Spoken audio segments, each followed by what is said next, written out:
Special train से रामेश्वरम धाम की तीर्थ यात्रा।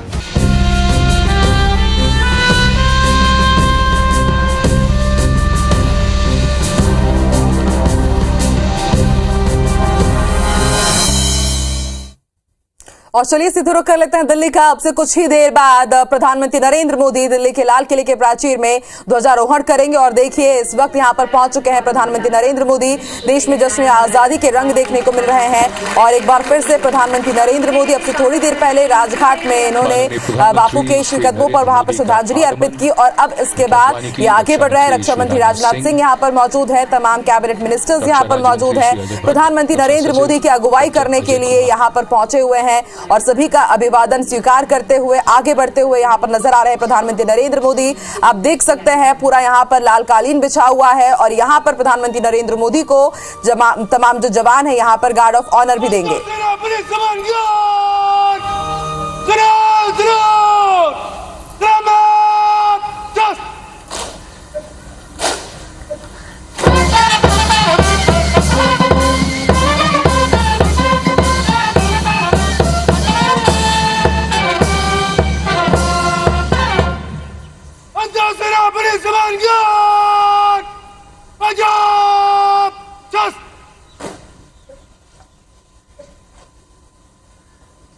और माननीय प्रधानमंत्री जी से सम्मान गारद का निरीक्षण करने का अनुरोध किया जाएगा। अंदर सेना पुलिस सम्मान गार्ड निरीक्षण के लिए हाजिर है श्रीमान। माननीय प्रधानमंत्री जी ने निवेदन गरिमापूर्वक स्वीकार किया और Wing Commander Kunal Khanna, who's commanding this Guard of Honor, requesting the Prime Minister to come and inspect the Guard of Honor. And when the inspection starts, the band positioned there will strike up a slow march.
The inspection of the Guard of Honor complete, the Prime Minister will now make his way through the beautifully decorated Lahori Gate to reach the ramparts of Red Fort for the flag unfurling and his customary address to the nation.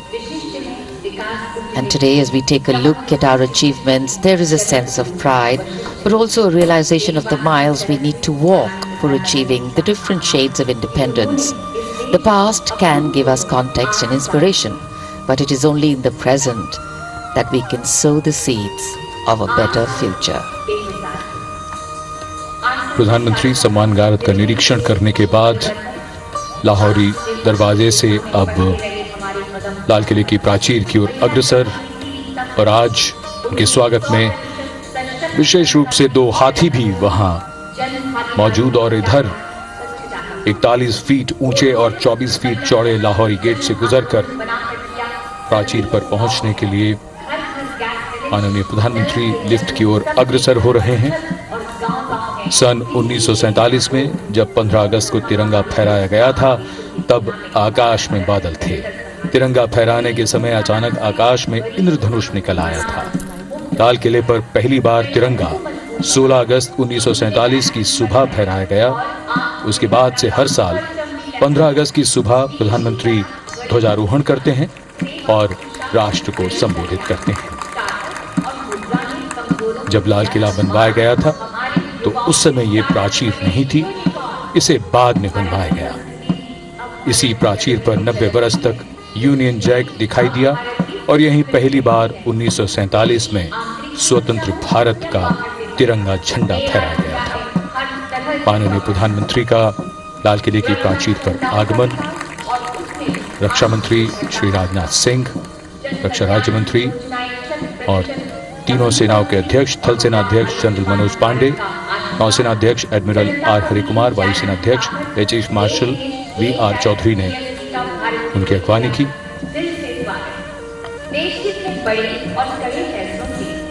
The Prime Minister, having reached the first level of the ramparts, will now move to the second level in a short while and unfurl the national flag.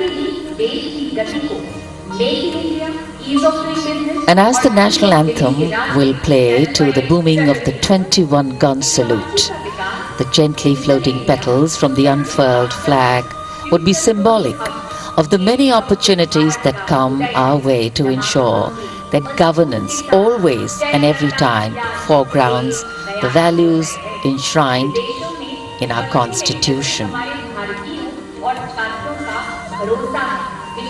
Nation building can of course have varied lenses. The power of being one, the empowerment of everyone, or the exclusion of no one. Whichever way we look at it, all become important against the backdrop of National Day celebrations. Our 792 NCC cadets, to be precise, in different costumes of the different states they are from. In fact, all districts have sent NCC cadets here for this year's celebration. And eager anticipation in the dignitaries to await the Prime Minister's address, his speech, and what he is going to outline and foreground. And across the street, we have Chandni Chowk. और लाल किले के आसपास का वातावरण सर्वधर्म संभाव की अनूठी तस्वीर पेश करता है। हमारी कई खूबियों में से एक है हमारी विविधता। भारत की विविधता इसका सबसे खूबसूरत रंग है और इसमें हर रंग समाया है। लाल किले के सामने जामा मस्जिद जो भोजला पहाड़ी पर बनी है, आर्य समाज मंदिर,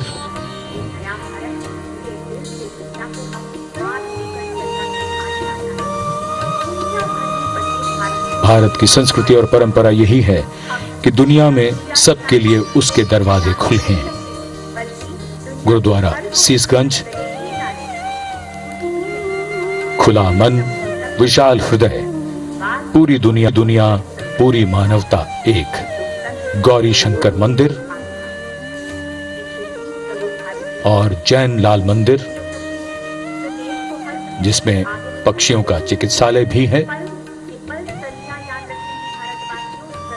पूरी दुनिया पूरी मानवता एक, ये मंत्र हम जानते हैं और जपते भी हैं। In fact, unity in diversity is very often used and has the danger of becoming a cliche. But in India, the endeavor is to always foreground it and actually become action in our everyday actions, in how we visualize our lives and how we visualize our role in society. And today, for every Indian living not only across the length and breadth of this beautiful and diverse country, but also across the myriad time zones of our deeply interconnected world, it is a day of celebration. And yes, we celebrate many things. A determination to stay united and committed to the values which form the bedrock of our independence struggle. We also celebrate our coming together in the face of adversity. And now, surviving as an economy and growing very fast post the corona period. And of course, we celebrate our people who serve this vibrant, tolerant, complex, paradoxical and incredible nation. We have challenges to face today and many more to come. But that's the story of progress. As long as we are in it together, huge multitude of People over here watching the celebrations. अपार जनसमूह उमड़ा है आज के इस अमृत महोत्सव में शामिल होने के लिए। कहीं हाथों में तिरंगा है, कहीं मन में उमड़ती भावनाएं हैं और सबको प्रतीक्षा जब लाल किले की प्राचीर पर माननीय प्रधानमंत्री ध्वजारोहण करेंगे और उसके बाद राष्ट्र को संबोधित करेंगे। ये ऐतिहासिक अवसर होता है और सब उत्सुक रहते हैं कि इस बार प्रधानमंत्री किन योजनाओं और किन विचारों को वो देश के साथ साझा करेंगे।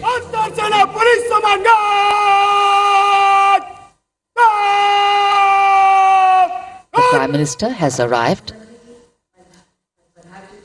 for his speech.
राष्ट्रध्वज को नमन करेंगे। भारतीय वायुसेना के हेलीकॉप्टर हेलीकॉप्टर कमांडर आनंद विनायक अगाशी जी और दूसरे हेलीकॉप्टर में है विंग कमांडर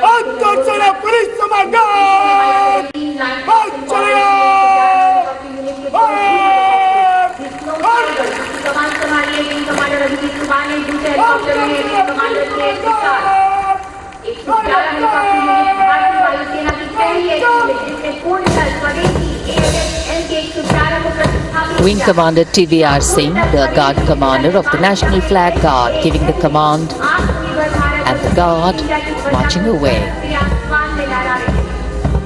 भारतीय वायुसेना के द्वारा अमृत फॉर्मेशन के जरिए फूलों की पंखुड़ियों की वर्षा, आजादी के अमृत महोत्सव पर हमारे राष्ट्र पर अमृत की वर्षा। और आकाश में Mi-17 हेलीकॉप्टर्स कार्यक्रम स्थल के नजदीक आते हुए और पुष्प वर्षा कर रहे हैं आकाश से।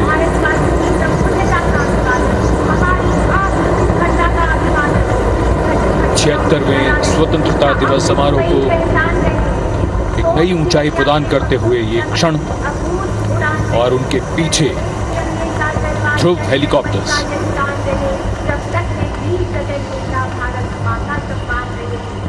Standing applause for the showering of flower petals.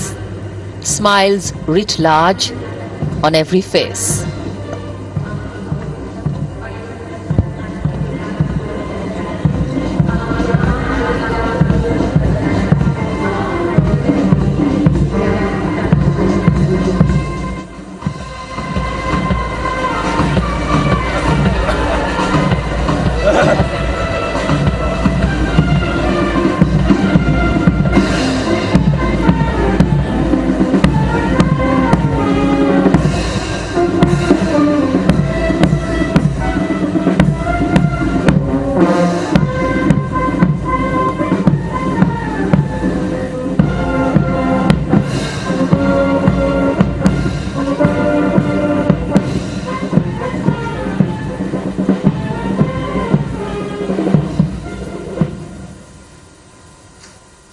आजादी के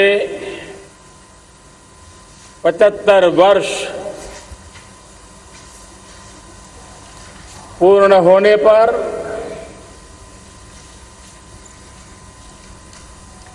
देशवासियों को अनेक अनेक शुभकामनाएं, बहुत बहुत बधाई। न सिर्फ हिंदुस्तान का हर कोना, लेकिन दुनिया के हर कोने में आज किसी न किसी रूप में भारतीयों के द्वारा या भारत के प्रति अपार प्रेम रखने वालों के द्वारा विश्व के हर कोने में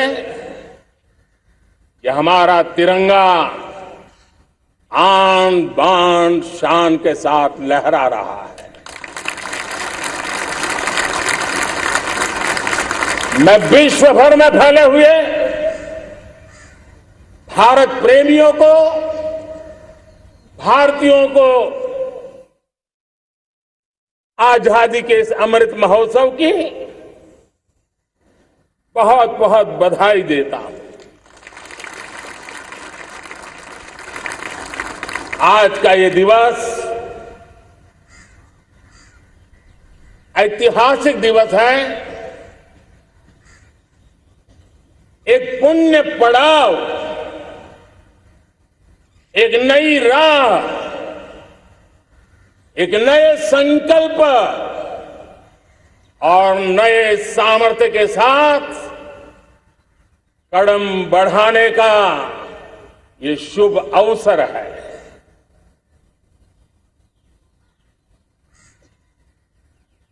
आजादी के जंग में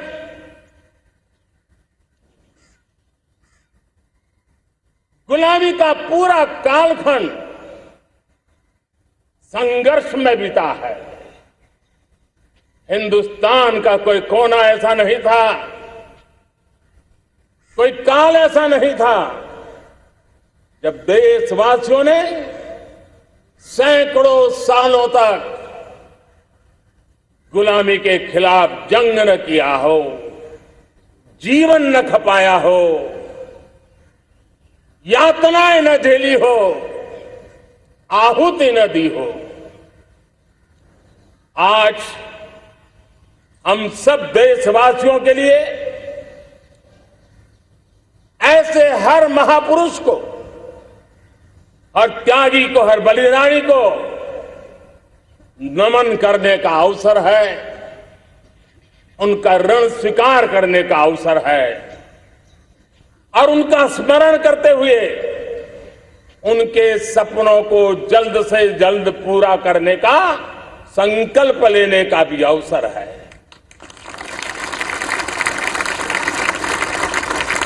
हम सभी देशवासी कृतज्ञ हैं पूज्य बापू के, नेताजी सुभाष चंद्र बोस के,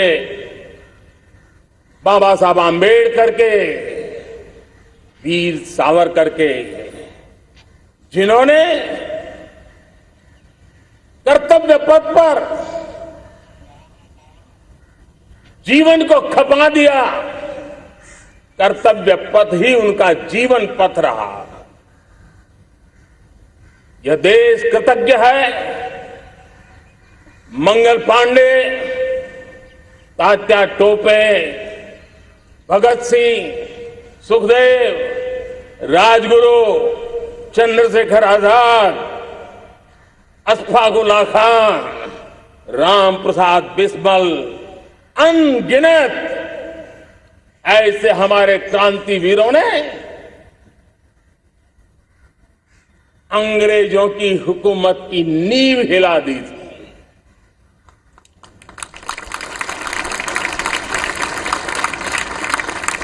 यह राष्ट्र कृतज्ञ है उन वीरांगनाओं के लिए, रानी लक्ष्मीबाई हो, झलकारी बाई, दुर्गा भाभी, रानी गायदिन्लियो, रानी चेन्नम्मा, बेगम हजरत महल, बेलू निचियार।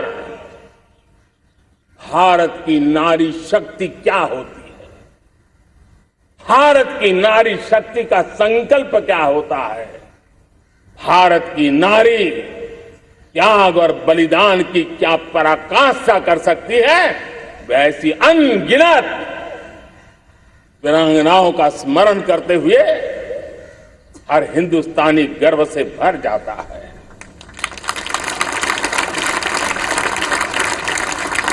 आजादी का जंग भी लड़ने वाले और आजादी के बाद देश बनाने वाले भी, डॉक्टर राजेंद्र प्रसाद जी हो,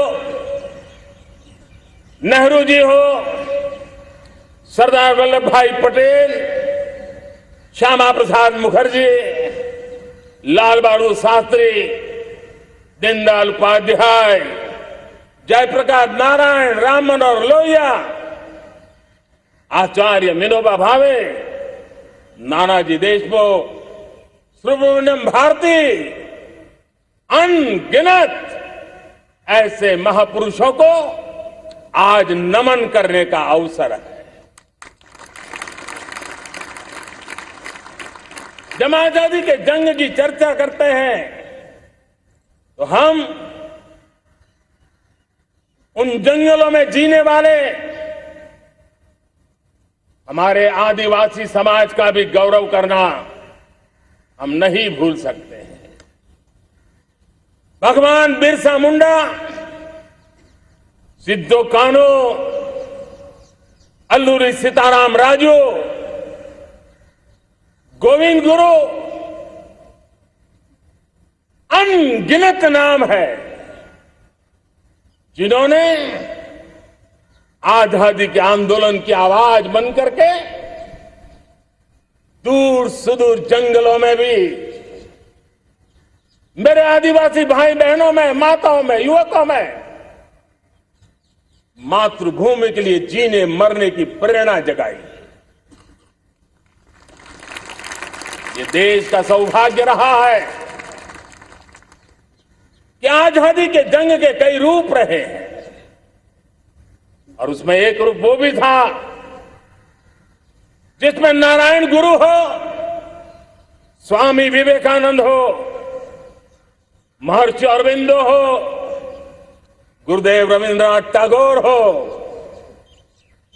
ऐसे अनेक महापुरुष हिंदुस्तान के हर कोने में, हर कान में भारत की चेतना को जगाते रहे, भारत को चेतनवंत बनाते रहे। अमृत महोत्सव के दौरान देश ने पूरे एक साल से हम देख रहे हैं, 2021 में दांडी यात्रा से प्रारंभ हुआ, स्मृति दिवस को संवरते हुए हिंदुस्तान के हर जिले में, हर कोने में देशवासियों ने आजादी के अमृत महोत्सव के लक्षावधि कार्यक्रम किए हैं। शायद इतिहास में इतना विशाल, व्यापक, लंबा एक ही मकसद का उत्सव मनाया गया हो, वो शायद पहली घटना हुई होगी। और हिंदुस्तान के हर कोने में उन सभी महापुरुषों को याद करने का प्रयास किया गया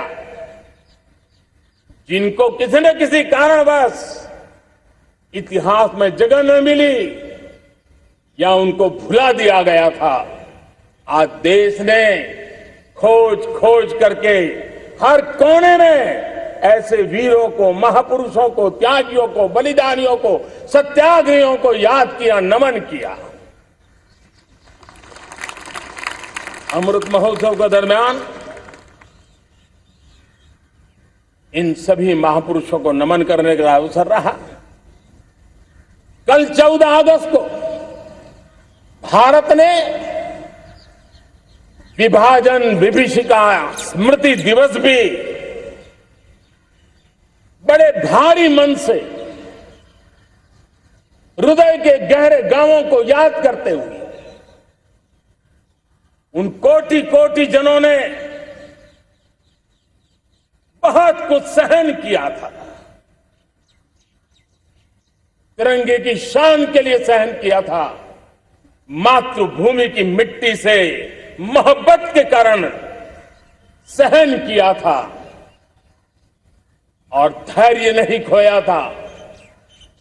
भारत के प्रति प्रेम ने नई जिंदगी की शुरुआत करने का उनका संकल्प नमन करने योग्य है, प्रेरणा पाने योग्य है। आज जब हम आजादी का अमृत महोत्सव मना रहे हैं तो पिछले 75 साल में देश के लिए जीने मरने वाले, देश की सुरक्षा करने वाले, देश के संकल्पों को पूरा करने वाले, चाहे सेना के जवान हो, पुलिस के कर्मी हो, शासन में बैठे हुए ब्यूरोक्रेट्स हो, जनप्रतिनिधि हो, स्थानीय स्वराज की संस्थाओं के शासक प्रशासक रहे हो, राज्यों के शासक प्रशासक रहे हो, केंद्र के शासक प्रशासक रहे हो, 75 साल में इन सबके योगदान को भी आज स्मरण करने का अवसर है और देश के कोटि कोटि नागरिकों को भी जिन्होंने 75 साल अनेक प्रकार की कठिनाइयों के बीच भी देश को आगे बढ़ाने के लिए अपने से जो हो सका वो करने का प्रयास किया है। मेरे प्यारे देशवासियों, 75 साल की हमारी ये यात्रा अनेक उतार चढ़ाव से भरी हुई है। सुख दुख की छाया मंडराती रही है और इसके बीच भी हमारे देशवासियों ने उपलब्धियां की है, पुरुषार्थ किया है, हार नहीं मानी है, संकल्पों को ओझल नहीं होने दिया है। और इसलिए और ये भी सच्चाई है कि सैकड़ों सालों के गुलामी के कालखंड ने भारत के मन को, भारत के मानवीय की भावनाओं को गहरे घाव किए थे, गहरी चोटें पहुंचाई थी, लेकिन उसके भीतर एक जिद भी थी, एक जिजीविषा भी थी, एक जुनून भी था, एक जोम भी था।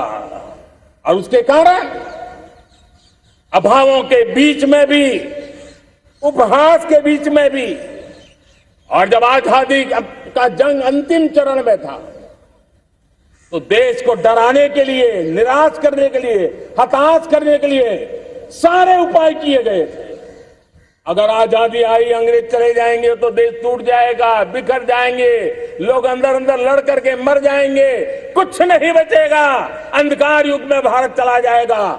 न जाने क्या क्या आशंकाएं व्यक्त की गई थी, लेकिन उनको पता नहीं था ये हिंदुस्तान की मिट्टी है, इस मिट्टी में वो सामर्थ्य है जो शासकों से भी परे सामर्थ्य का एक अंतर प्रभार लेकर के जीता रहा है, सदियों तक जीता रहा है। और उसी का परिणाम है हमने क्या कुछ नहीं झेला। कभी अन्न का संकट झेला, कभी युद्ध के शिकार हो गए, आतंकवाद ने डगर डगर चुनौतियां पैदा की, निर्दोष नागरिकों को मौत के घाट उतार दिया गया, छद्म युद्ध चलते रहे, प्राकृतिक आपदाएं आती रही, सफलता विफलता, आशा निराशा, न जाने कितने पड़ाव आए हैं, लेकिन इन पड़ाव के बीच भी भारत आगे बढ़ता रहा। भारत की विविधता जो औरों को भारत के लिए बोझ लगती थी, वो भारत की विविधता ही भारत की एक अनमोल शक्ति है, शक्ति का एक अटूट प्रवाह है।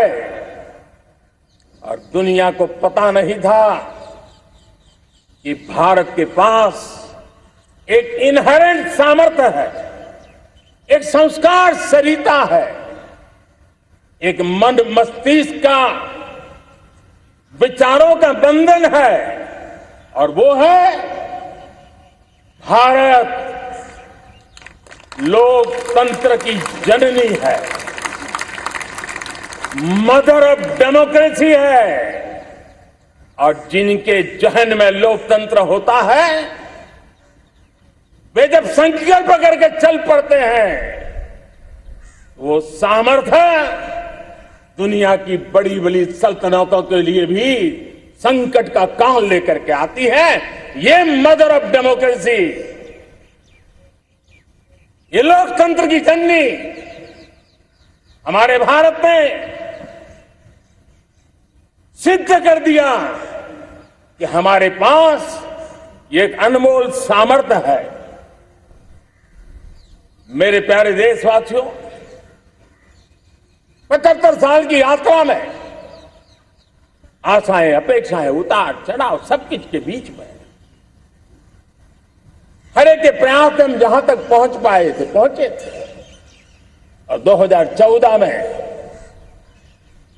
देशवासियों ने मुझे दायित्व दिया। आजादी के बाद जन्मा हुआ मैं पहला व्यक्ति था जिसको लाल किले से देशवासियों का गौरवगान करने का अवसर मिला था।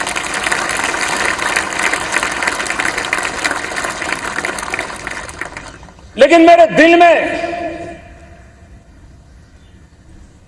जो भी आप लोगों से सीखा हूं, जितना आप लोगों को जान पाया हूं मेरे देशवासियों, आपके सुख दुख को समझ पाया हूं, देश की आशा अपेक्षाओं के भीतर वो कौन सी आत्मा बसती है, उसको जितना मैं समझ पाया हूं, उसको लेकर के मैंने अपना पूरा कालखंड देश के उन लोगों को एम्पावर करने में खपाया।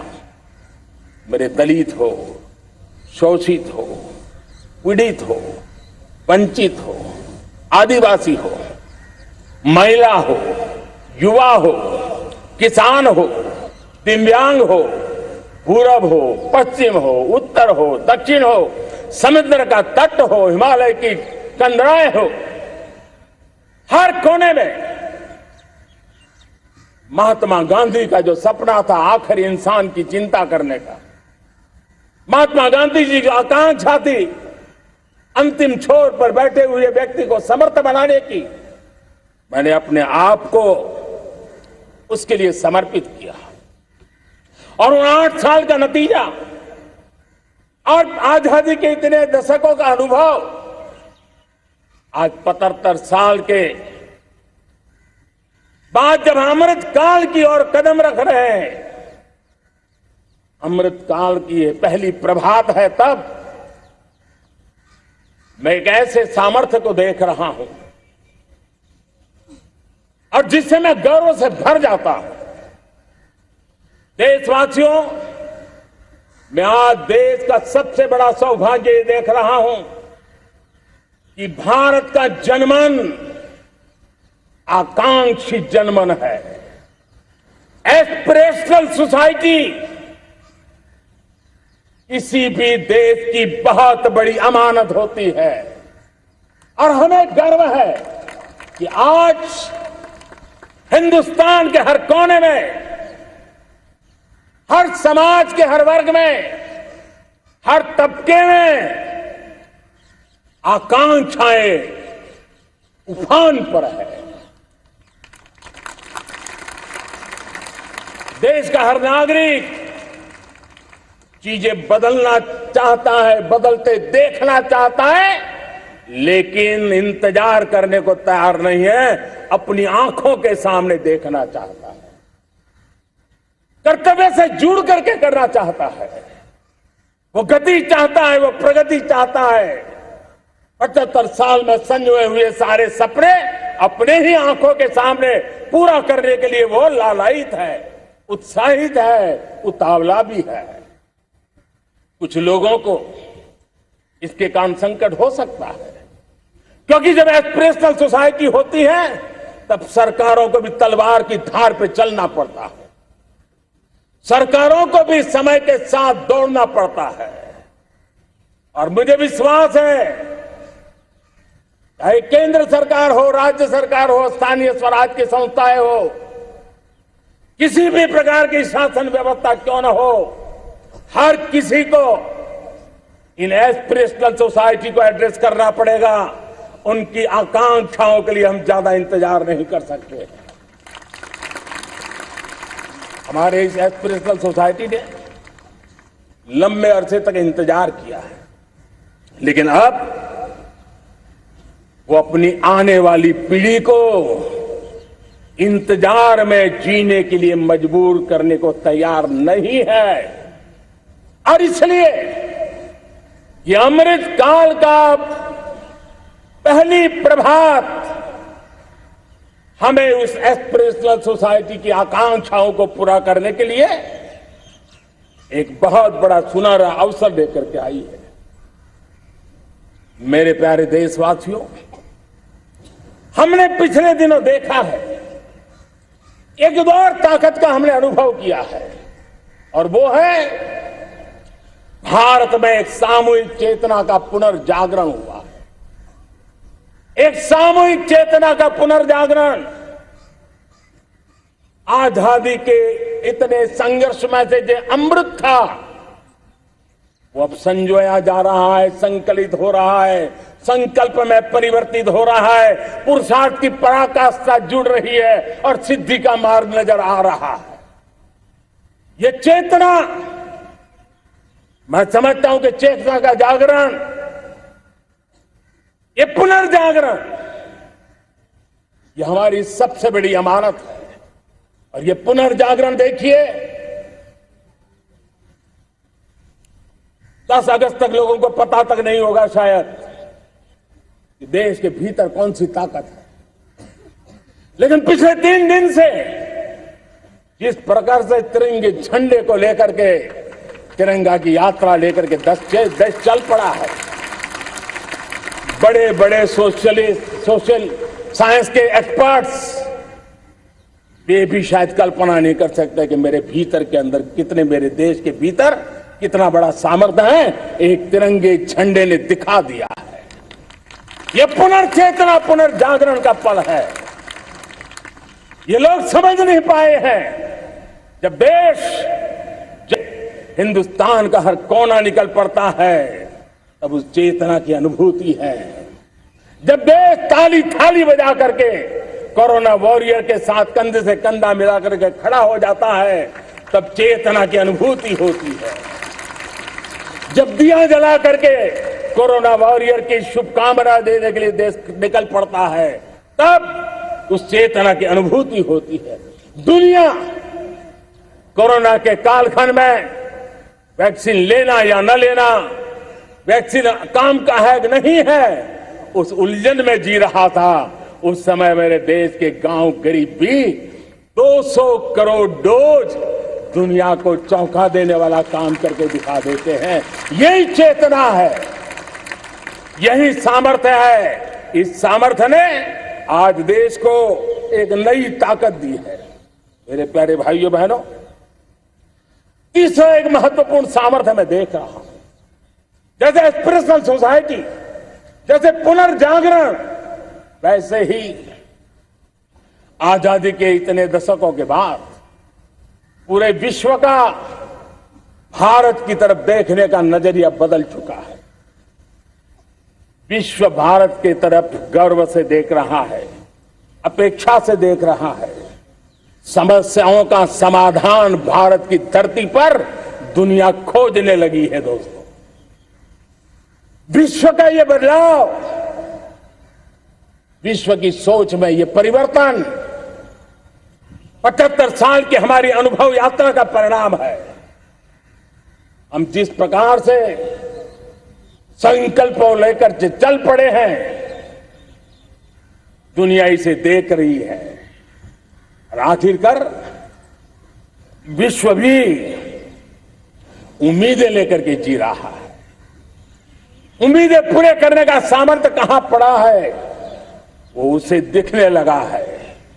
मैं इसे त्रिशक्ति के रूप में देखता हूं, 3 सामर्थ्य के रूप में देखता हूं। और ये त्रिशक्ति है एस्पिरेशन की, पुनर्जागरण की और विश्व की उम्मीदों की। और इसे पूरा करने के लिए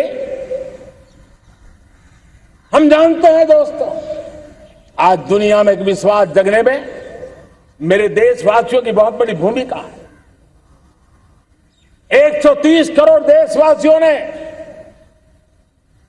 कई दशकों के अनुभव के बाद स्थिर सरकार का महत्व क्या होता है, राजनीतिक स्थिरता का महत्व क्या होता है, पॉलिटिकल स्टेबिलिटी दुनिया में किस प्रकार की ताकत दिखा सकती है, नीतियों में कैसा सामर्थ्य होता है, उन नीतियों पर विश्व का कैसे भरोसा बनता है, ये भारत ने दिखाया है और दुनिया भी इसे समझ रही है।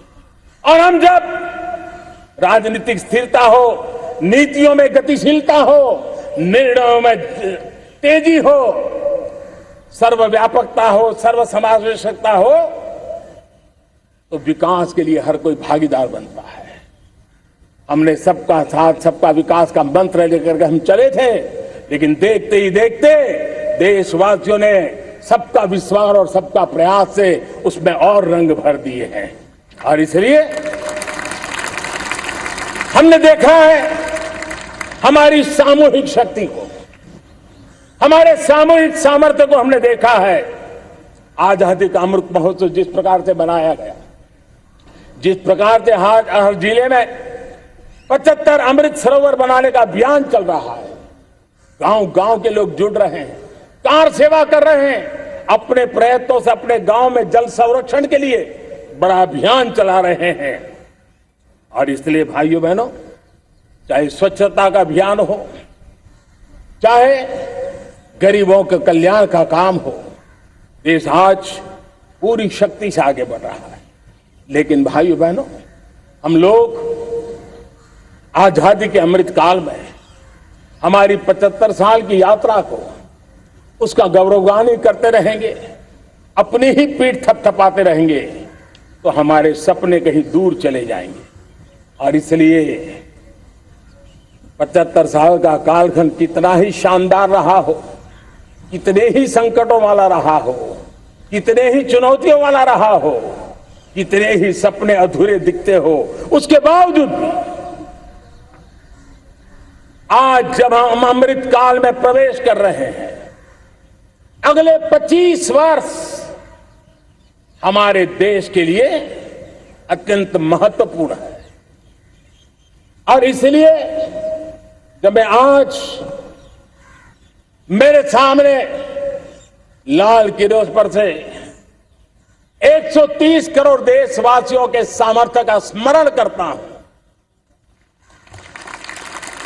उनके सपनों को देखता हूं, उनके संकल्पों की अनुभूति करता हूं, तो साथियों मुझे लगता है आने वाले 25 साल के लिए हमें उस 5 पंच प्राण पर अपनी शक्ति को केंद्रित करनी होगी, अपने संकल्पों को केंद्रित करना होगा, अपने सामर्थ्य को केंद्रित करना होगा। और हमें उन पंच प्राण को लेकर के 2047 जब आजादी के 100 साल होंगे, आजादी के दीवानों के सारे सपने पूरे करने का जिम्मा उठा करके चलना होगा। जब मैं पंच प्राण की बात करता हूं, तो पहला प्राण, अब देश बड़े संकल्प लेकर के ही चलेगा, बहुत बड़े संकल्प लेकर के चलना होगा। और वो बड़ा संकल्प है विकसित भारत, अब उससे कुछ कम नहीं होना चाहिए। बड़ा संकल्प।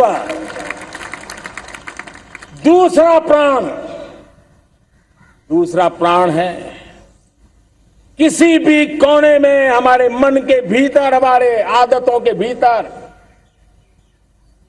गुलामी का एक भी अंश अगर भी अभी भी है तो उसको किसी भी हालत में बचने नहीं देना। अब 100% सैकड़ों साल की गुलामी ने जहां हमें जकड़ कर रखा है, हमारे मनोभाव को बांध करके रखा हुआ है, हमारी सोच में विकृतियां पैदा करके रखी है, हमें गुलामी की छोटी चीज भी कहीं नजर आती है, हमारे भीतर नजर आती है, हमारे आसपास नजर आती है, हमें उससे मुक्ति पानी ही होगी। ये हमारा दूसरी प्राण शक्ति है। तीसरी प्राण शक्ति, हमें हमारी विरासत पर गर्व होना चाहिए। हमारी विरासत के प्रति,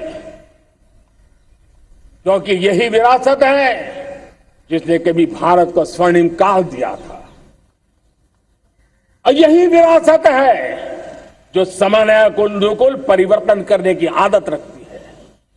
यही विरासत है जो काल बाह्य छोड़ती रही है, नित्य नूतन स्वीकारती रही है। और इसलिए इस विरासत के प्रति हमें गर्व होना चाहिए। चौथा प्राण, वो भी उतना ही महत्वपूर्ण है, और वो है एकता और एकजुटता। 130 करोड़ देशवासियों में एकता, न कोई अपना न कोई पराया। एकता की ताकत एक भारत श्रेष्ठ भारत के सपनों के लिए हमारा चौथा प्राण है। और पांचवा प्राण है नागरिकों का कर्तव्य। नागरिकों का कर्तव्य जिसमें प्रधानमंत्री भी बाहर नहीं होता है, मुख्यमंत्री भी बाहर नहीं होता है, वो भी नागरिक है। नागरिकों का कर्तव्य, यह हमारे आने वाली 25 साल के सपनों को पूरा करने के लिए एक बहुत बड़ी प्राण शक्ति है। मेरे प्यारे देशवासियों, जब सपने बड़े होते हैं,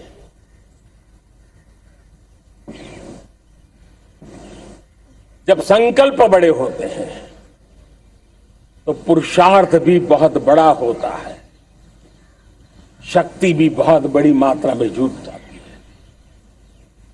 अब कोई कल्पना कर सकता है कि देश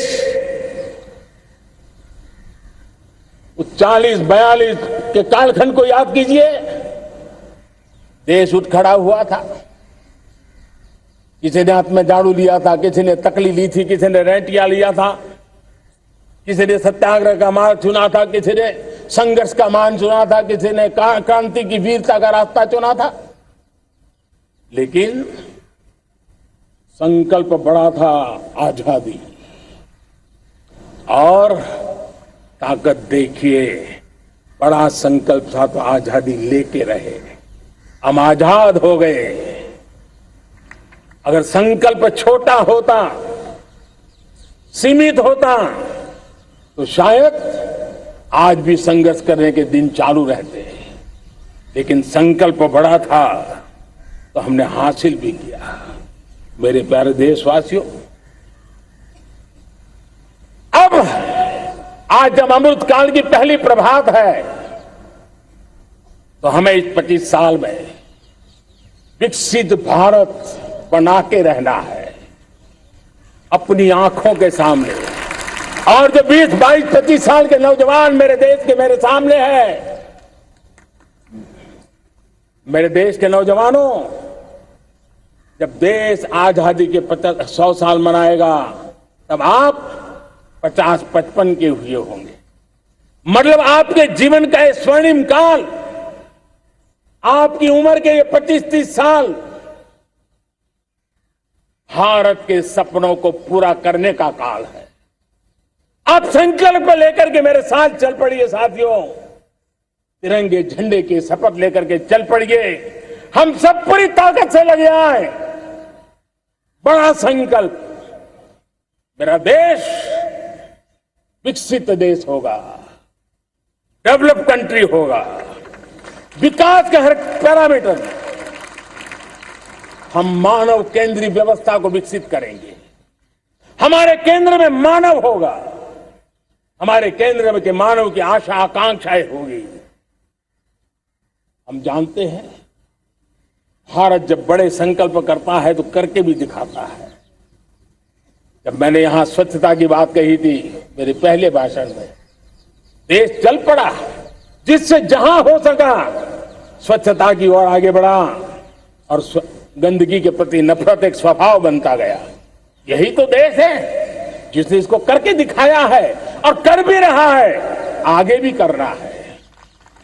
यही तो देश है जिसने वैक्सीनेशन, दुनिया दुविधा में थी, 200 करोड़ का लक्ष्य पार कर लिया, समय सीमा में कर लिया, पुराने सारे रिकॉर्ड तोड़ के कर लिया।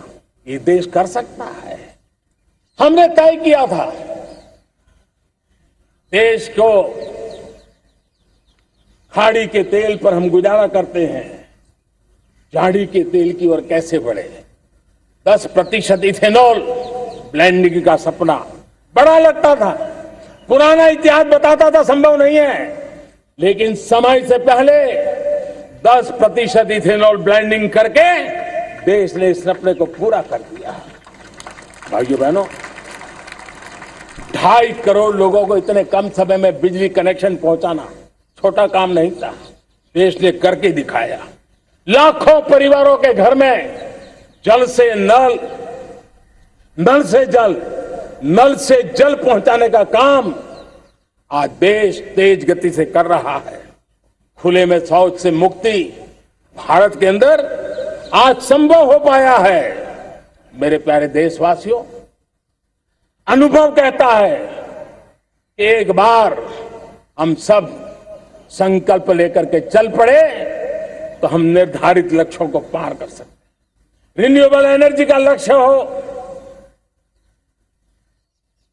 देश में नए मेडिकल कॉलेज बनाने का इरादा हो, डॉक्टरों की तैयारी करवानी हो, हर क्षेत्र में पहले से गति बहुत बड़ी है।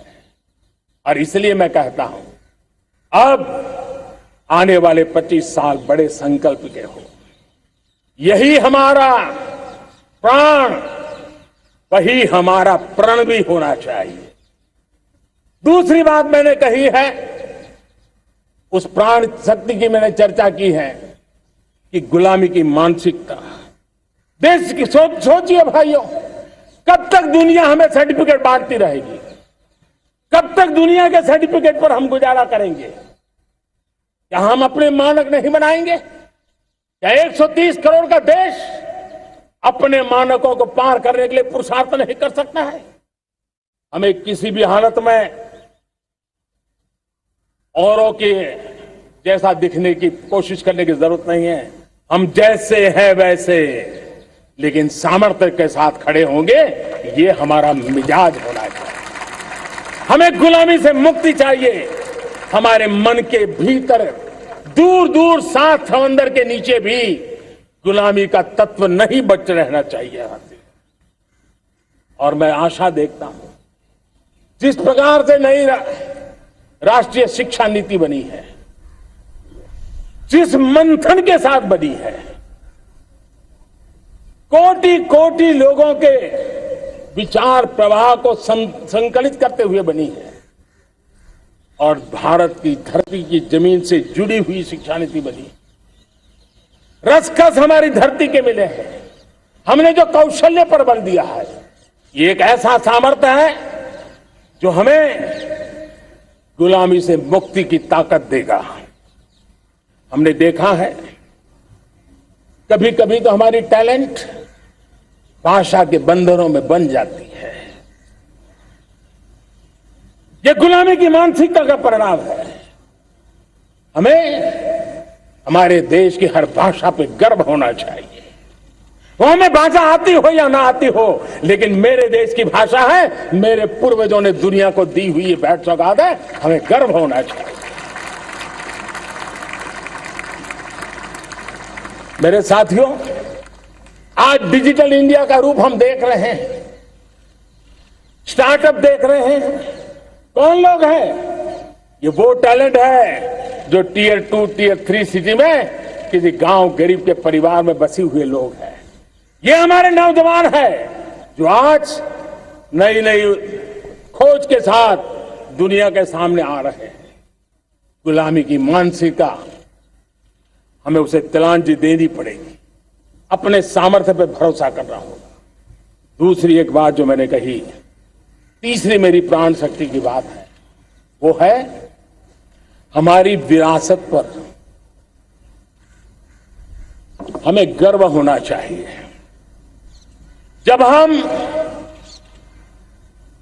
अपनी धरती से जुड़ेंगे, जब हम अपनी धरती से जुड़ेंगे, तभी तो ऊंचा उड़ेंगे।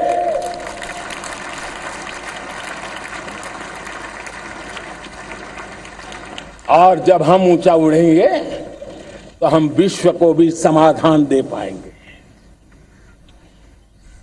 हमने देखा है, जब हम अपनी चीजों पे गर्व करते हैं, आज दुनिया होलिस्टिक हेल्थ केयर की चर्चा कर रही है, लेकिन जब होलिस्टिक हेल्थ केयर की चर्चा करती है तो उसकी नजर भारत के योग पर जाती है, भारत के आयुर्वेद पर जाती है, भारत की होलिस्टिक लाइफस्टाइल के पर जाती है।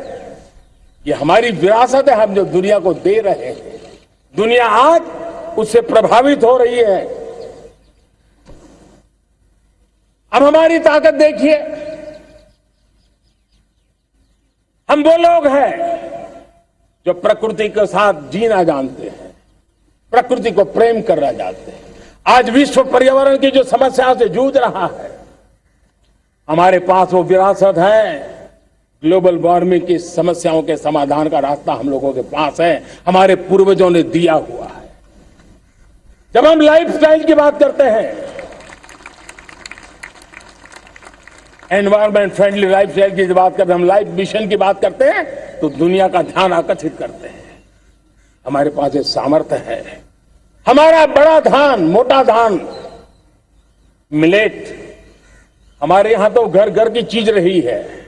ये हमारी विरासत है। हमारे छोटे किसानों के परिश्रम से छोटी छोटी जमीन के टुकड़ों में फलने फूलने वाली हमारे धान, आज दुनिया अंतर्राष्ट्रीय स्तर पर मिलेट ईयर मनाने के लिए आगे बढ़ रही है। मतलब हमारी विरासत को आज दुनिया, हम उस पर गर्व करना सीखे। हमारे पास दुनिया को बहुत कुछ देना है। हमारे फैमिली वैल्यूज, विश्व के सामाजिक तनाव की जब चर्चा हो रही है, व्यक्तिगत तनाव की चर्चा होती है तो लोगों को योग दिखता है, सामूहिक तनाव की बात होती है तब भारत की पारिवारिक व्यवस्था दिखती है। संयुक्त परिवार की एक पूंजी सदियों से हमारी माताओं बहनों के त्याग बलिदान के कारण परिवार नाम की जो व्यवस्था विकसित हुई, ये हमारी विरासत है। इस विरासत पर हम गर्व कैसे करें? हम तो वो लोग हैं जो जीव में भी शिव देखते हैं। हम वो लोग हैं जो नर में नारायण देखते हैं। हम वो लोग हैं जो नारी तो नारायणी कहते हैं। हम वो लोग हैं जो पौधे में परमात्मा देखते हैं। हम वो लोग हैं जो नदी को मां मानते हैं। हम वो लोग हैं जो हर कंकर में शंकर देखते हैं। ये हमारा सामर्थ्य है। हर नदी में मां का रूप देखते हैं। पर्यावरण की इतनी व्यापकता, विशालता, ये हमारा गौरव। हम विश्व के सामने जब खुद गर्व करेंगे तो दुनिया करेगी। भाइयों बहनों, हम वो लोग हैं जिसने दुनिया को वसुधैव कुटुंबकम का मंत्र दिया। हम वो लोग हैं जो दुनिया को कहते हैं एकम सत विप्रहा बदो वदंती। आज जो होलियर देन दाव का जो संकट चल रहा है, तुझसे बड़ा मैं हूं, ये जो तनाव का कारण बना हुआ है, दुनिया को एकम सत विप्रादा बहुधा वदंती का ज्ञान देने वाली विरासत हमारे पास है। जो कहते हैं सत्य एक है, जानकार लोग उसको अलग अलग तरीके से कहते हैं। ये गौरव हमारा है। हम लोग हैं जो कहते हैं यत पिंडे तत् ब्रह्मांडे। कितनी बड़ी सोच है।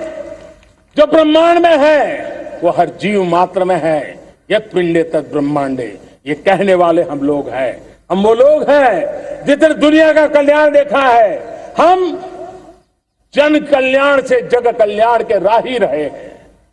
जन कल्याण से जग कल्याण की राह पर चलने वाले हम लोग जब दुनिया की कामना करते हैं तब कहते हैं सर्वे अपनी सुखिनः सन्तु सर्वे सन्तु निरामया। सबके सुख की बात, सबके आरोग्य की बात करना, ये हमारी विरासत है। और इसलिए हम बड़ी शान के साथ हमारी इस विरासत का गर्व करना सीखें। ये प्राण शक्ति है हमारी, जो हमें 25 साल के सपनों पूरा करने के लिए जरूरी है। उसी प्रकार से मेरे प्यारे देशवासियों, एक और महत्वपूर्ण विषय है एकता, एकजुटता। इतने बड़े देश को, उसकी विविधता को हमें सेलिब्रेट करना है। इतने पंथ परंपराएं, ये हमारे आन बान शान है। कोई नीचा नहीं, कोई ऊंचा नहीं है, सब बराबर है। कोई मेरा नहीं, कोई पराया नहीं, सब अपने हैं। ये भाव एकता के लिए बहुत जरूरी है। घर में भी एकता की नींव तभी रखी जाती है जब बेटे बेटी एक समान हो। अगर बेटे बेटी एक समान नहीं होंगे तो एकता के मंत्र नहीं गूंज सकते हैं। जेंडर इक्वलिटी हमारी एकता के लिए पहली शर्त। जब हम एकता की बात करते हैं, अगर हमारे एक ही पैरामीटर हो, एक ही मानदंड हो, जिस मानदंड को हम कहें इंडिया फर्स्ट, मैं जो कुछ भी कर रहा हूं, जो भी सोच रहा हूं, जो बोल रहा हूं, इंडिया फर्स्ट के अनुकूल है, एकता का रास्ता खुल जाएगा। दोस्त, हमें एकता से बांधने का वो मंत्र है, हमें इसको पकड़ना है।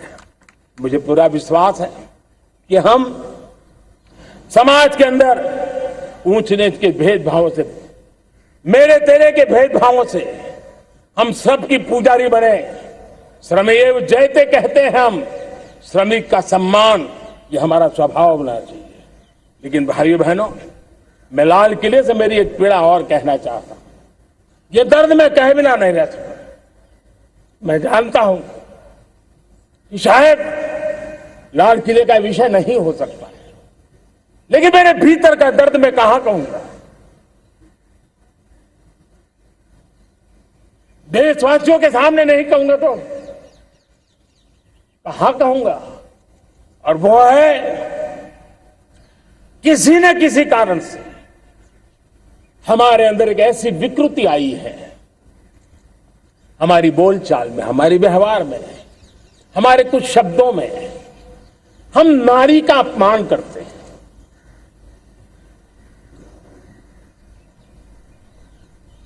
क्या हम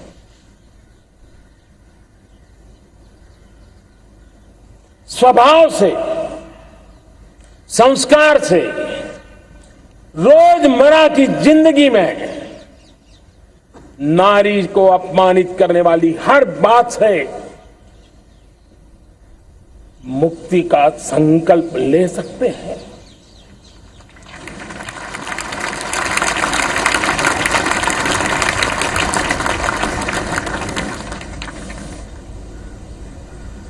नारी का गौरव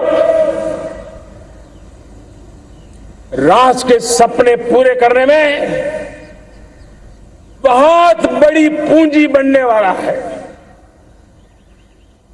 ये सामर्थ्य मैं देख रहा हूं और इसलिए मैं इस बात का आग्रही हूं। मेरे प्यारे देशवासियों, मैं 5वीं प्राण शक्ति की बात करता हूं और वो 5वीं प्राण शक्ति है नागरिक का कर्तव्य। दुनिया में जिन जिन देशों ने प्रगति की है, जिन जिन देशों ने कुछ अचीव किया है, व्यक्तिगत जीवन में भी जिसने अचीव किया है, कुछ बातें उभर करके सामने आती हैं। एक, अनुशासित जीवन। दूसरा, कर्तव्य के प्रति समर्पण। व्यक्ति की जीवन की सफलता हो, समाज की हो, परिवार की हो, राष्ट्र की हो, ये मूलभूत मार्ग है, ये मूलभूत प्राण शक्ति है। और इसलिए हमें कर्तव्य पर बल देना ही होगा। यह शासन का काम है कि बिजली 24 घंटे पहुंचाने के लिए प्रयास करे, लेकिन ये नागरिक का कर्तव्य है कि जितनी ज्यादा यूनिट बिजली बचा सकते बचाएं। हर खेत में पानी पहुंचाना सरकार की जिम्मेवारी है, सरकार का प्रयास है, लेकिन पर ड्रॉप मोर क्रॉप, पानी बचाते हुए आगे बढ़ना, मेरे हर खेत से आवाज उठनी चाहिए।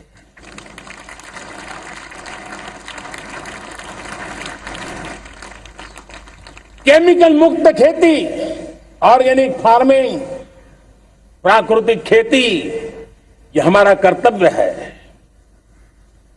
साथियों, चाहे पुलिस हो या पीपल हो, शासक हो या प्रशासक हो, ये नागरिक कर्तव्य से कोई अछूता नहीं हो सकता है। हर कोई अगर नागरिक के कर्तव्यों को निभाएगा तो मुझे विश्वास है कि हम इच्छित लक्ष्य को प्राप्त करने में समय से पहले सिद्धि प्राप्त कर सकते हैं। मेरे प्यारे देशवासियों, आज महर्षि अरविंदो की जन्म जयंती भी है। मैं उस महापुरुष के चरणों में नमन करता हूं, लेकिन हमें उस महापुरुष को याद करना होगा जिन्होंने कहा था, स्वदेशी से स्वराज, स्वराज से सुराज। ये उनका मंत्र है। हम सबको सोचना होगा कि हम कब तक दुनिया के और लोगों पर निर्भर रहेंगे। क्या हमारे देश का अन्न की आवश्यकता हो, हम आउटसोर्स कर सकते हैं क्या? जब देश ने तय कर लिया कि हमारा पेट हम खुद भरेंगे, देश ने करके दिखाया कि नहीं दिखाया? एक बार संकल्प लेते हैं तो होता है दोस्त। और इसलिए आत्मनिर्भर भारत, ये हर नागरिक का, हर सरकार का, समाज के हर इकाई का ये दायित्व बन जाता है। ये आत्मनिर्भर भारत, ये सरकारी एजेंडा, सरकारी कार्यक्रम नहीं है। ये समाज का जन आंदोलन है जिसे हमें आगे बढ़ाना है। मेरे साथियों, आज जब ये बात हमने सुनी, आजादी के 75 साल के बाद जिस आवाज को सुनने के लिए हमारे कान तरस रहे थे, साल के बाद वो आवाज सुनाई दी है। 75 साल के बाद लाल किले पर से तिरंगे को सलामी देने का काम पहली बार मेड इन इंडिया तोप ने किया है। कौन हिंदुस्तानी होगा जिसको ये बात, एक आवाज उसे नई प्रेरणा, ताकत नहीं दी? और इसलिए मेरे प्यारे भाई बहनों, मैं आज मेरे देश के सेना के जवानों का हृदय से अभिनंदन करना चाहता हूं। मेरी आत्मनिर्भर की बात को संगठित स्वरूप में, साहस के स्वरूप में मेरी सेना के जवानों ने, सेना नायकों ने जिस जिम्मेवारी के साथ कंधे पे उठाया है, मैं उनको जितनी सैल्यूट करूं उतनी कम है दोस्त। उनको आज मैं सलाम करता हूं, क्योंकि सेना का जवान मौत को मुट्ठी में लेकर के चलता है। मौत और जिंदगी के बीच में कोई फासला ही नहीं होता है, और तब बीच में वो डट करके खड़ा होता है। और वो मेरा सेना का जवान तय करे कि हम 300 ऐसी चीजों अब लिस्ट करते हैं जो हम विदेश से नहीं लाएंगे, हमारे देश की। ये संकल्प छोटा नहीं है। मुझे इस संकल्प में भारत के आत्मनिर्भर भारत के उज्ज्वल भविष्य के वो बीज मैं देख रहा हूं जो इस सपने को वटवृक्ष में परिवर्तित करने वाले हैं। सैल्यूट, सैल्यूट मेरे सेना के अधिकारियों को, सैल्यूट।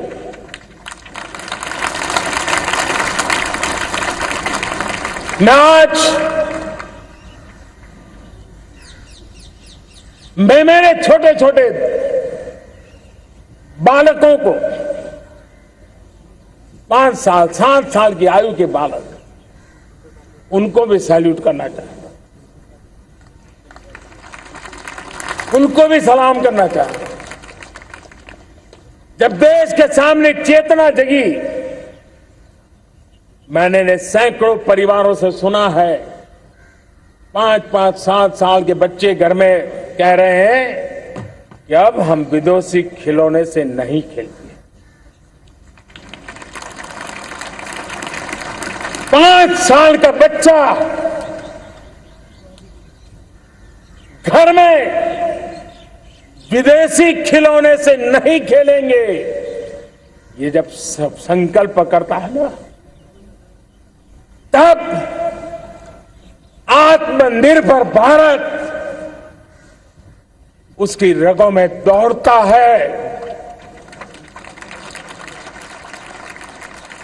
आप देखिए, पीएलआई स्कीम 1 लाख करोड़ रुपया दुनिया के लोग हिंदुस्तान में अपना नसीब आजमाने आ रहे हैं, टेक्नोलॉजी लेकर के आ रहे हैं,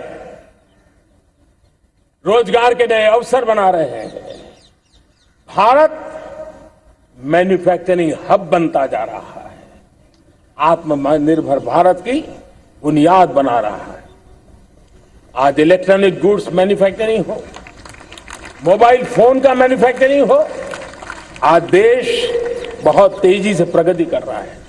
जब हमारा ब्रह्मोस दुनिया में जाता है, कौन हिंदुस्तानी होगा जिसका मन आसमान को न छूता होगा। दोस्तों, आज हमारी मेट्रो कोचेज, हमारी वंदे भारत ट्रेन विश्व के लिए आकर्षण बन रहा है। मेरे प्यारे देशवासियों, हमें आत्मनिर्भर बनना है हमारे एनर्जी सेक्टर में। हम कब तक एनर्जी के सेक्टर में किसी और पर डिपेंडेंट रहेंगे? और हमें सोलार का क्षेत्र हो, विंड एनर्जी का क्षेत्र हो, रिन्यूएबल के और भी जो रास्ते हो, मिशन हाइड्रोजन हो, बायोफ्यूल की कोशिश हो, इलेक्ट्रिक व्हीकल पर जाने की बात हो, हमें आत्मनिर्भर बन करके इन व्यवस्थाओं को आगे बढ़ाना होगा। मेरे प्यारे भाई देशवासियों, आज प्राकृतिक खेती भी आत्मनिर्भर का एक मार्ग है। फर्टिलाइजर से जितनी ज्यादा मुक्ति, आज देश में नैनो फर्टिलाइजर के कारखाने की नई आशा लेकर के आए हैं। लेकिन प्राकृतिक खेती, केमिकल फ्री खेती आत्मनिर्भर को ताकत दे सकती है। आज देश में रोजगार के क्षेत्र में ग्रीन जॉब के नए नए क्षेत्र बहुत तेजी से खुल रहे हैं। भारत ने नीतियों के द्वारा स्पेस को खोल दिया है। ड्रोन की बहुत दुनिया में सबसे प्रगतिशील पॉलिसी लेकर के आए हैं। हमने देश के नौजवानों के लिए नए द्वार खोल दिए हैं। मेरे प्यारे भाइयों बहनों, मैं प्राइवेट सेक्टर को भी आह्वान करता हूं, आइए हमें विश्व में छा जाना है। आत्मनिर्भर भारत का यह भी सपना है कि दुनिया को भी जो आवश्यकताएं हैं उसको पूरा करने में भारत पीछे नहीं जाएगा। हमारे लघु उद्योग हो, सूक्ष्म उद्योग हो, कुटीर उद्योग हो, जीरो डिफेक्ट जीरो इफेक्ट हमें उस करके हमें दुनिया में जाना होगा। हमें स्वदेशी पर गर्व करना होगा। मेरे प्यारे देशवासियों, हम बार बार लाल बहादुर शास्त्री जी को याद करते हैं। जय जवान जय किसान का उनका मंत्र आज भी देश के लिए प्रेरणा है। बाद में अटल बिहारी वाजपेयी जी ने जय विज्ञान कह करके उसमें एक कड़ी जोड़ दी थी और देश ने उसको प्राथमिकता दी थी। लेकिन अब अमृतकाल के लिए एक और अनिवार्यता है और वो है जय अनुसंधान। जय जवान, जय किसान, जय विज्ञान, जय अनुसंधान, इनोवेशन। और मुझे मेरे देश की युवा पीढ़ी में भरोसा है। इनोवेशन की ताकत देखिए, आज हमारा यूपीआई, भीम, हमारा डिजिटल पेमेंट, फिनटेक की दुनिया में हमारा स्थान, आज विश्व में रियल टाइम 40% अगर डिजिटल फाइनेंशियल का ट्रांजैक्शन होता है तो मेरे देश में हो रहा है। हिंदुस्तान ने ये करके दिखाया है। मेरे प्यारे देशवासियों, अब हम 5G के दौर की ओर कदम रख रहे हैं। बहुत दूर इंतजार नहीं करना होगा, हम कदम मिलाने वाले हैं। हम ऑप्टिकल फाइबर गांव-गांव में पहुंचा रहे हैं। डिजिटल इंडिया का सपना गांव से गुजरेगा, ये मुझे पूरी जानकारी है। आज मुझे खुशी है, हिंदुस्तान के 4 लाख कॉमन सर्विस सेंटर्स गांवों में विकसित हो रहे हैं। गांव के नौजवान बेटे बेटियां कॉमन सर्विस सेंटर चला रही हैं। देश गर्व कर सकता है कि गांव के क्षेत्र में 4 लाख डिजिटल एंटरप्रेन्योर का तैयार होना और सारी सेवाएं लोग, गांव के लोग उनके यहां लेने के लिए आदी बन जाए, ये अपने आप में टेक्नोलॉजी हब बनने की भारत की जो ताकत है।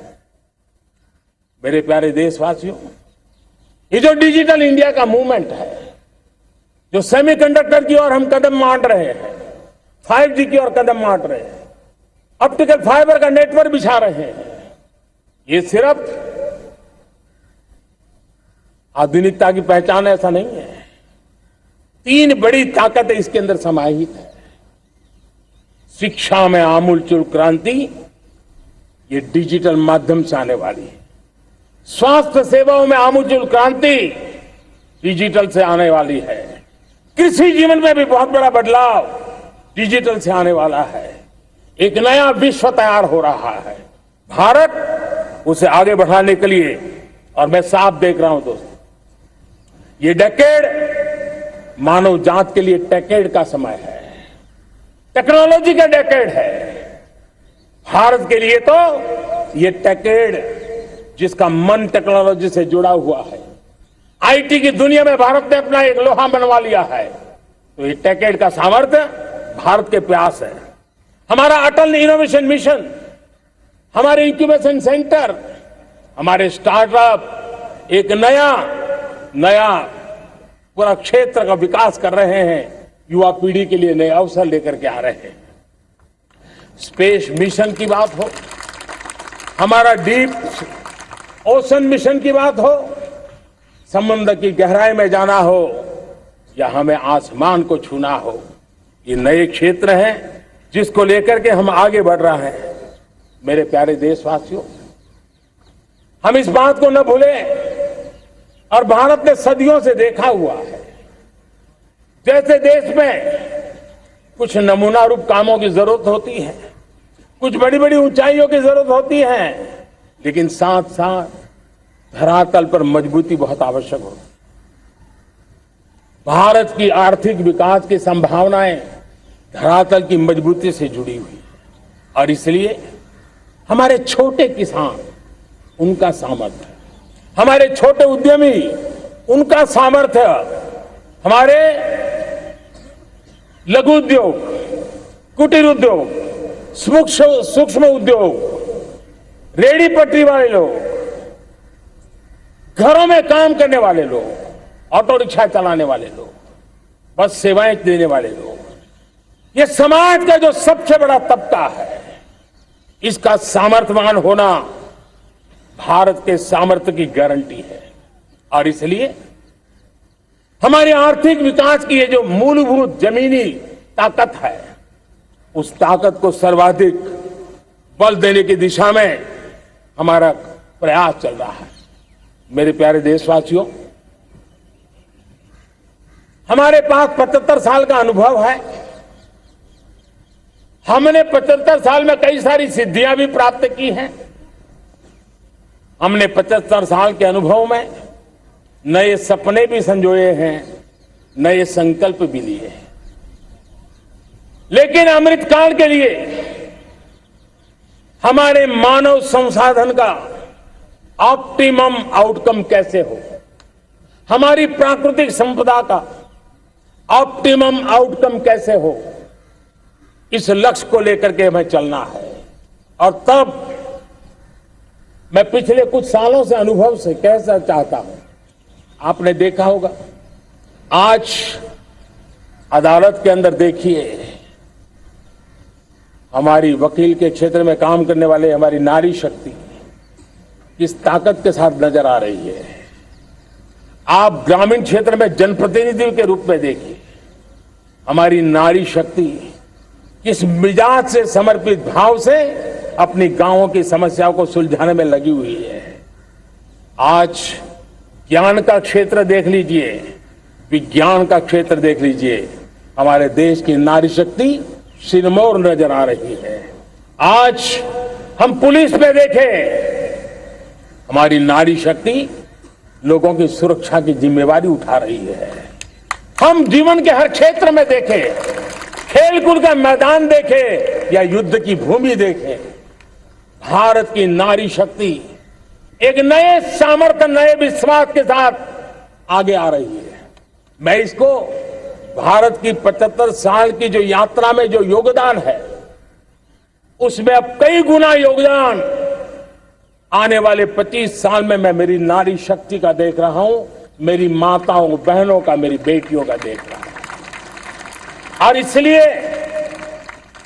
ये सारे हिसाब किताब से ऊपर है, सारे आपके पैरामीटर से अतिरिक्त है। हम इस पर जितना ध्यान देंगे, हम जितने ज्यादा अवसर हमारी बेटियों को देंगे, जितनी सुविधाएं हमारी बेटियों के लिए केंद्रित करेंगे, आप देखना वो हमें बहुत कुछ लौटा करके देगी। वो देश को इस ऊंचाई पर ले जाएगी। इस अमृत काल में जो सपने पूरे करने में जो मेहनत लगने वाली है, अगर हमारी नारी शक्ति की मेहनत जुड़ जाएगी, व्यापक रूप से जुड़ जाएगी, तो हमारी मेहनत कम होगी, हमारा समय सीमा भी कम हो जाएगी, हमारे सपने और तेजस्वी होंगे, और ओजस्वी होंगे, और दैदीप्यमान होंगे। और इसलिए आइए साथियों, हम जिम्मेवारियों को लेकर आगे बढ़े। मैं आज भारत के संविधान के निर्माताओं का भी धन्यवाद करना चाहता हूं कि उन्होंने जो हमें फेडरल स्ट्रक्चर दिया है, उसके स्पिरिट को बनाते हुए, उसकी भावनाओं का आदर करते हुए हम कंधे से कंधा मिला करके इस अमृत काल में चलेंगे तो सपने साकार होकर के रहेंगे। कार्यक्रम भिन्न हो सकते हैं, कार्यशैली भिन्न हो सकती है, लेकिन संकल्प भिन्न नहीं हो सकते। राष्ट्र के लिए सपने भिन्न नहीं हो सकते। आइए हम एक ऐसे युग के अंदर आगे बढ़े। मुझे याद है जब मैं गुजरात का मुख्यमंत्री था, केंद्र में हमारे विचार की सरकार नहीं थी, लेकिन मेरे गुजरात में हर जगह पे मैं एक ही मंत्र लेके चलता था कि भारत के विकास के लिए गुजरात का विकास, भारत का विकास हम कहीं पर भी हो, हम सबके मन मस्तिष्क में रहना चाहिए। हमारे देश के कई राज्य हैं जिन्होंने देश को आगे बढ़ाने में बहुत भूमिका अदा की है, नेतृत्व किया है, कई क्षेत्रों में उदाहरण काम किए हैं। ये हमारे फेडरलिज्म को ताकत देते हैं। लेकिन आज समय की मांग है कि हमें कोऑपरेटिव फेडरलिज्म के साथ साथ कोऑपरेटिव कॉम्पिटिटिव फेडरलिज्म की जरूरत है। हमें विकास की स्पर्धा की जरूरत है। हर राज्य को लगना चाहिए वो राज्य आगे निकल गया, मैं इतनी मेहनत करूंगा, मैं आगे निकल जाऊंगा। उसने ये 10 अच्छे काम किए हैं, मैं 15 अच्छे काम करके दिखाऊंगा। उसने 3 साल में पूरा किया है, मैं 2 साल में करके दिखाऊंगा। हमारे राज्यों के बीच में हमारी सर्विस, सरकार की सभी इकाइयों के बीच में वो स्पर्धा का वातावरण चाहिए जो हमें विकास की नई ऊंचाइयों पर ले जाने के लिए प्रयास करे। मेरे प्यारे देशवासियों, इस 25 वर्ष का अमृतकाल के लिए जब हम चर्चा करते हैं तब मैं जानता हूं चुनौतियां अनेक है, मर्यादाएं अनेक है, मुसीबतें भी है, बहुत कुछ है। हम इसको कम नहीं आंकते हैं, रास्ते खोजते हैं, लगातार कोशिश कर रहे हैं, लेकिन 2 विषयों को तो मैं यहां आज चर्चा करना चाहता हूं। चर्चा अनेक विषयों पर हो सकती है, लेकिन मैं अभी समय की सीमा के कारण 2 विषयों पर चर्चा करता हूं। और मैं मानता हूं हमारे इन सारी चुनौतियों को कारण, विकृतियों के कारण, बीमारियों के कारण इस 25 साल का अमृतकाल, उस पर शायद अगर हमने समय रहते नहीं चेते, समय रहते समाधान नहीं किए, तो वो ये विकराल रूप ले सकते हैं। और इसलिए मैं सबकी चर्चा न करते हुए 2 पर जरूर चर्चा करना चाहता हूं। एक है भ्रष्टाचार, दूसरा है भाई भतीजावाद, परिवारवाद। भारत जैसे लोकतंत्र में जहां लोग गरीबी से जूझ रहे हैं, जब एक तरफ से देखते हैं कि एक तरफ वो लोग हैं जिनके पास रहने के लिए जगह नहीं है, दूसरी पर वो तरह लोग हैं जिनको अपना चोरी किया हुआ माल रखने के लिए जगह नहीं है, ये स्थिति अच्छी नहीं है। और इसलिए हमें भ्रष्टाचार के खिलाफ पूरी ताकत से लड़ना है। पिछले 8 वर्षों में डायरेक्ट बेनिफिट ट्रांसफर के द्वारा, आधार, मोबाइल, इन सारे आधुनिक व्यवस्थाओं का उपयोग करते हुए 2 लाख करोड़ रुपए जो गलत हाथों में जाते थे, उसको बचा करके देश की भलाई के लिए काम लगाने में हम सफल हुए हैं। जो लोग पिछली सरकारों में बैंकों को लूट लूट करके भाग गए, उनकी संपत्तियां जब्त कर करके वापस लाने की कोशिश कर रहे हैं। कईयों को जेलों में जीने के लिए मजबूर करके रखा हुआ है। हमारी कोशिश है जिन्होंने देश को लूटा है उनको लौटाना पड़े, वो स्थिति हम पैदा करेंगे। भाइयों बहनों, अब भ्रष्टाचार के खिलाफ मैं साफ देख रहा हूं कि हम एक निर्णायक कालखंड में कदम रख रहे हैं। बड़े बड़े चमरबंदी भी बच नहीं पाएंगे। इस मिजाज के साथ भ्रष्टाचार के खिलाफ एक निर्णायक कालखंड में अब हिंदुस्तान कदम रख रहा है। और मैं लाल किले की प्राचीर से बड़ी जिम्मेवारी के साथ कह रहा हूं। और इसलिए भाइयों बहनों, भ्रष्टाचार दीमक की तरह देश को खोखला कर रहा है। मुझे इसके खिलाफ लड़ाई लड़नी है, लड़ाई को तेज करना है, निर्णायक मोड़ पे लेकर के ही जाना है। तब मेरे 130 करोड़ देशवासी, आप मुझे आशीर्वाद दीजिए, आप मेरा साथ दीजिए।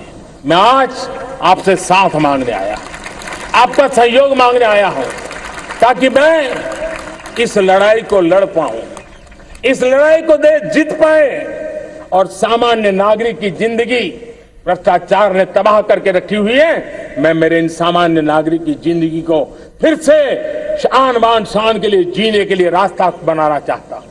और इसलिए मेरे प्यारे देशवासियों,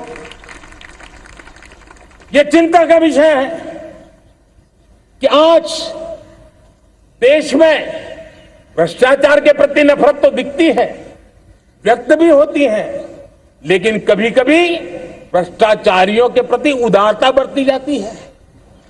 किसी भी देश में ये शोभा नहीं देगा।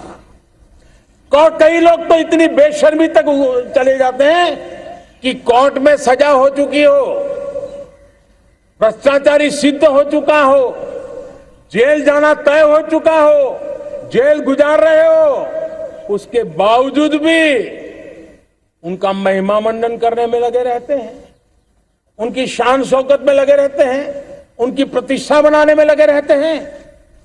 अगर जब तक समाज में गंदगी के प्रति नफरत नहीं होती है, स्वच्छता की चेतना जगती नहीं है, जब तक भ्रष्टाचार और भ्रष्टाचारी के प्रति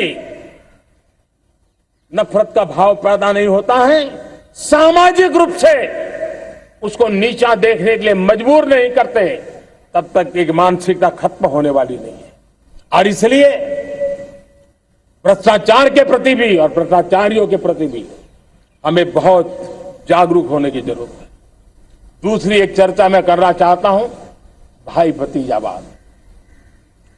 और जब मैं भाई भतीजावाद, परिवारवाद की बात करता हूं तो लोगों को लगता है मैं सिर्फ राजनीतिक क्षेत्र की बात करता हूं। जी नहीं, दुर्भाग्य से राजनीतिक क्षेत्र की उस बुराई ने हिंदुस्तान की हर संस्थाओं में परिवारवाद को पोषित कर दिया है। परिवारवाद हमारी अनेक संस्थाओं को अपने में लपेटे हुए है और उसके कारण मेरे देश की टैलेंट को नुकसान होता है, मेरे देश के सामर्थ्य को नुकसान होता है। जिनके पास अवसर की संभावनाएं हैं वो परिवारवाद, भाई भतीजे के बाद बाहर रह जाता है। भ्रष्टाचार का भी कारण ये भी एक बन जाता है ताकि उसका कोई भाई भतीजे के कार्य आसरा नहीं है तो लगता है चलो भाई कहीं से खरीद करके क्या जगह बना लूं। इस परिवारवाद से, भाई भतीजावाद से हमें हर संस्थाओं में एक नफरत पैदा करनी पड़ी होगी, जागरूकता पैदा करनी होगी, तब हम हमारी संस्थाओं को बचा पाएंगे। संस्थाओं के उज्जवल भविष्य के लिए बहुत आवश्यक है। उसी प्रकार से राजनीति में भी परिवारवाद ने देश के सामर्थ्य को सबसे सारा अन्याय किया है। परिवारवादी राजनीति परिवार की भलाई के लिए होती है, उसको देश की भलाई से कोई लेना देना नहीं होता है। और इसलिए लाल किले की प्राचीर से तिरंगे झंडे के आन बान शान के नीचे भारत के संविधान का स्मरण करते हुए मैं देशवासियों को खुले मन से कहना चाहता हूं, आइए हिंदुस्तान के राजनीति के शुद्धिकरण के लिए भी, हिंदुस्तान की सभी संस्थाओं के शुद्धिकरण के लिए भी हमें देश को इस परिवारवादी मानसिकता से मुक्ति दिला करके योग्यता के आधार पर देश को आगे ले जाने की ओर बढ़ना होगा। यह अनिवार्यता है, वरना हर किसी का मन कुंठित रहता है कि मैं उसके लिए योग्य था, मुझे नहीं मिला क्योंकि मेरा कोई चाचा, मामा, पिता, दादा, दादी, नाना, नानी कोई वहां थे नहीं। ये मनस्थिति किसी भी देश के लिए अच्छी नहीं। मेरे देश के नौजवानों, मैं आपके उज्जवल भविष्य के लिए, आपके सपनों के लिए, मैं भाई भतीजावाद के खिलाफ लड़ाई में आपका साथ चाहता हूं। परिवारवादी राजनीति के खिलाफ लड़ाई में मैं आपका साथ चाहता हूं। ये संवैधानिक जिम्मेवारी मानता हूं मैं, ये लोकतंत्र की जिम्मेवारी मानता हूं मैं, ये लाल किले के प्राचीर से कही गई बात की ताकत में मानता हूं और इसलिए मैं आज आपका अवसर चाहता हूं। हमने देखा पिछले दिनों खेलों में, ऐसा तो नहीं है कि देश के पास पहले प्रतिभाएं नहीं रही होंगी, ऐसा तो नहीं है कि खेलकूद की दुनिया में हिंदुस्तान के नौजवान, हमारे बेटे बेटियां कुछ कर नहीं सकते, लेकिन सिलेक्शन भाई भतीजेवाद की चैनल से गुजरते थे और उसके कारण वो खेल के मैदान तक, उस देश तक तो पहुंच जाते थे। जीत हार से उन्हें लेना देना नहीं था, लेकिन जब ट्रांसपेरेंसी आई, योग्यता के आधार पर खिलाड़ियों का चयन होने लगा, पूर्ण पारदर्शिता से खेल के मैदान में सामर्थ्य का सम्मान होने लगा, आज देखिए दुनिया में खेल के मैदान में भारत का तिरंगा फहरता है, भारत का राष्ट्रगान गाया जाता है, गर्व होता है और परिवारवाद से मुक्ति होती है, भाई भतीजावाद से मुक्ति होती है, तो ये नतीजे आते हैं। मेरे प्यारे देशवासियों, ये ठीक है, चुनौतियां बहुत हैं। अगर इस देश के सामने करोड़ों संकट है तो करोड़ों समाधान भी है, और मेरा 130 करोड़ देशवासियों पर भरोसा है। 130 करोड़ देशवासी निर्धारित लक्ष्य के साथ, संकल्प के प्रति समर्पण के साथ, जब 130 करोड़ देशवासी एक कदम आगे रखते हैं ना, तो हिंदुस्तान 130 करोड़ कदम आगे बढ़ जाता है। इस सामर्थ्य को लेकर के हमने आगे बढ़ना है। इस अमृत काल में, जब ये अमृत काल की पहली बेला है, पहली प्रभात है, हमें आने वाले 25 साल को एक पल भी भूलना नहीं है। एक एक दिन, समय का प्रत्येक क्षण, जीवन का प्रत्येक कण मातृभूमि के लिए जीना, और तभी आजादी के दीवानों को हमारी सच्ची श्रद्धांजलि होगी। तभी 75 साल तक देश को यहां तक पहुंचाने में जिन जिन लोगों ने योगदान किया, उनका पुण्य स्मरण हमें काम आएगा। मैं देशवासियों से आग्रह करते हुए, नई संभावनाओं को संजोते हुए, नए संकल्पों को पार करते हुए, आगे बढ़ने का विश्वास लेकर के आज अमृत काल का आरंभ करते हैं।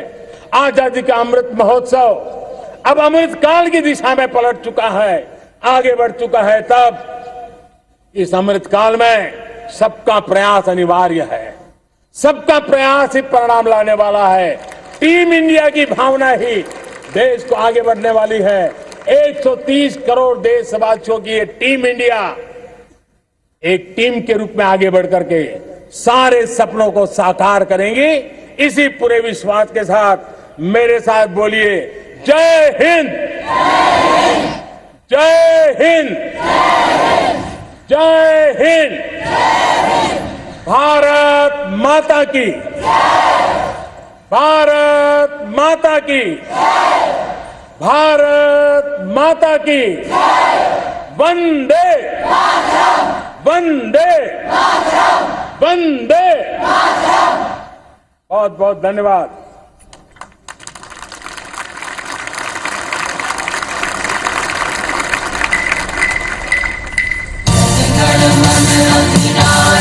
जय